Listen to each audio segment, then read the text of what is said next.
हरे कृष्णा। तो एक समय की बात है जब मुगलों का शासन था, तो वहां पर मुगलों का एक तरह से जो लगता है ना कि शायरी का जो कंपटीशन होता है, कव्वाली टाइप का, इस टाइप का वहां पर चल रहा था। और उसके एंड में हर अपना, अगर आप जो भी कविता शायरी कुछ भी बोल रहे हैं, उसके एंड में आपको बोलना है कि इस्लाम पर काहिल ना हो, काफिर है वो। तो एक ब्राह्मण था, उसको बुलाया गया कि आप भी कुछ बोलिए। और वो ब्राह्मण व्यक्ति वो क्या बोले, इस्लाम के बारे में क्यों बोले वो ऐसा। तो उसने सोचा कि मैं क्या करूं क्या करूं। लेकिन देखिए, जब ऐसा कुछ सिचुएशन आता है और अगर हम भगवान से प्रार्थना करते हैं तो भगवान हमें बुद्धि देते हैं। भगवान भगवद गीता के 10वें अध्याय के 10वें श्लोक में बता रहे हैं, ददाति बुद्धि योगम तम। तो भगवान बुद्धि देते हैं।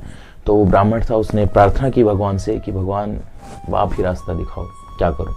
तो फिर भगवान ने उन्हें बुद्धि दी। तो उन्होंने बोला कि लाम, लाम क्या होता है कि लाम मतलब होता है कि जो काले घने घुंघराले, हाँ, उसका मतलब होता है। तो उन्होंने बोला लाम से केशु मेरे घनश्याम के, लाम से केशु मेरे घनश्याम के, मतलब घनश्याम मतलब भगवान कृष्ण जो हैं, उनके केश जो बाल हैं वो कैसे हैं, एकदम मुलायम सॉफ्ट हैं, घुंघराले हैं, एकदम घने हैं।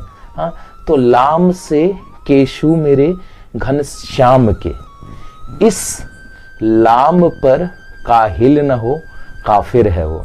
देखिए कितना सुंदर, लाम से केशु मेरे घनश्याम के, इस लाम पर काहिल न हो, काफिर है वो। तो मतलब कि उन्होंने अपने सिद्धांत की भी रक्षा कर ली और उन्होंने उनकी भी बात रख दी जो वहाँ पे व्यक्ति थे। तो उन्होंने जब सुना, सब जो वहाँ पे स्कॉलर बैठे हुए थे सब इस्लामिक, तो उन्होंने सुना तो वो बहुत खुश हुए, बहुत प्रसन्न हुए ब्राह्मण से कि वाह, मतलब कि इसने अपने धर्म की भी एक तरह से रक्षा की, उसके भी सिद्धांत का पालन किया और हमारी भी बात रख दी, मतलब हमारी बात भी नहीं काटी। तो सबने काफ़ी प्रेज किया। सो इससे हमें क्या मैसेज मिलता है कि अगर हमारी लाइफ में कभी भी ऐसा सिचुएशन आता है कि हम सोचते हैं कि नहीं बस अब नहीं होगा, ये नहीं होता, ये नहीं हो पाएगा। एकादशी फास्टिंग घर वाले मना करते हैं, नहीं नहीं कर सकते प्रभु जी, बहुत दिक्कत है, घर वाले, मम्मी नहीं मानती, पापा नहीं मानते, बहुत फोर्स करते हैं। अगर हमारी इच्छा है प्रबल, हाँ, और अगर हम भगवान से प्रार्थना करेंगे तो भगवान हमें बुद्धि देंगे कि हम कैसे उस सिचुएशन से निकल सकते हैं। ऐसी बहुत सारी, ये एक एग्जाम्पल है, ऐसे बहुत सारी सिचुएशन हमारी लाइफ में आते हैं जब हम बस एक शब्द बोल के निकल जाते हैं, एक लाइन बोल कर कि नहीं ये तो पॉसिबल नहीं है करके निकल जाते हैं।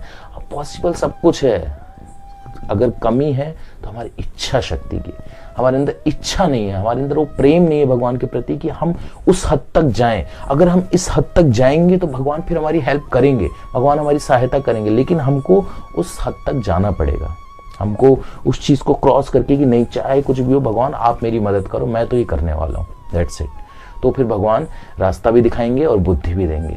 Okay, so any situation what ever comes, अगर आपको लगता है कि नहीं ये तो नहीं होगा, ये इम्पॉसिबल है, just pray to the lord, भगवान आपको अवश्य बुद्धि देंगे, अवश्य रास्ता दिखाएंगे। ओके, हरे कृष्ण।